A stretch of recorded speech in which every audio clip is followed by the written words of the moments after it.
నమస్కారం. వనవానికి స్వాగతం. ఈరోజు వార్తలలోని ముఖ్యాంశాలు. రంపలో క్షౌర వృత్తిదారుల ఆత్మీయ సమ్మేళనం. క్షౌర వృత్తి అనేది జుట్టు కత్తిరించడం మాత్రమే కాదు, అది ఒక కళ. క్షౌర వృత్తిదారులు తమ నైపుణ్యంతో వ్యక్తుల రూపాలను అందంగా తీర్చిదిద్దుతారు. వీరులేని సమాజాన్ని మనం అసలు ఊహించుకోలేం. మన సంస్కృతిలో వివాహం నుంచి చావు వరకు వీరు లేకుండా జరగదు. మన సమాజంలో అంత ముఖ్యపాత్ర పోషించే వీరిలో 190% ఆర్థికంగా వెనుకబడినవారే. అల్లూరి సీతారామరాజు జిల్లా రంపచోడవరం మండలం రంప గ్రామంలో శుక్రవారం రంపచోడవరం నియోజకవర్గానికి చెందిన 11 మండలాల క్షౌర వృత్తిదారులు మా సంఘం మా అభివృద్ధి అనే నినాదంతో ఆత్మీయ సమ్మేళనం జరుపుకున్నారు. ఈ సమావేశంలో వారు తమ సమస్యల గురించి చర్చించుకున్నారు. అనంతరం సహపంక్తి భోజనాలు చేశారు.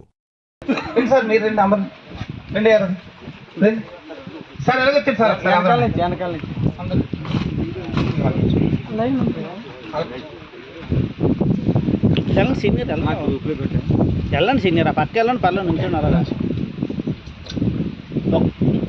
బావగారు సర్వే ఇస్తున్నాం కాబట్టి బేగా మా మేనవాడు పెళ్లి పిల్లలని మేము ఆనందిస్తున్నామా.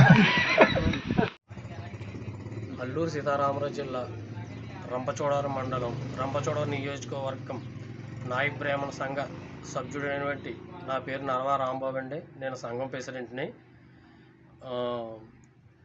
ఈరోజు జరగడానికి కార్యక్రమం, ఈ సదస్సు జరగడానికి కార్యక్రమం, ఏజెన్సీలో ఏళ్ల తరబడి నాయక్ బ్రాహ్మణులు జీవిస్తున్నారండి. వారికి ఏ విధమైన సరే కనీస వసతులు లేకుండా చాలా ఏళ్ళుగా వందల సంవత్సరాలు బట్టి ఇక్కడ జీవిస్తున్నారండి. కనీసం గృహ నివాసం కూడా స్థలం లేని చాలామంది సభ్యులు ఉన్నారండి, సంఘస్థులు కూడా.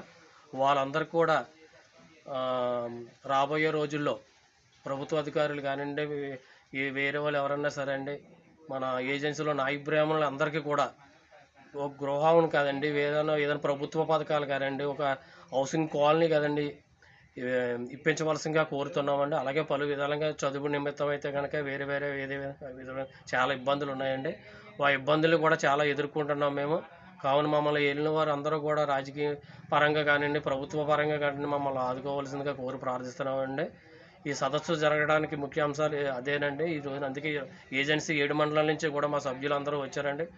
వాళ్ళు కూడా పలు రకాలుగా ఇబ్బందులు పడుతున్నారండి ఏజెన్సీలో, సరైన నివాసం అది లేకుండా.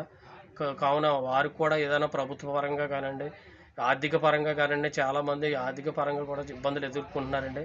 వారందరూ కూడా ప్రభుత్వం తరపు నుంచి ఏదో విధమైన సహాయం అందించవలసిందిగా కోరుతున్నామండి.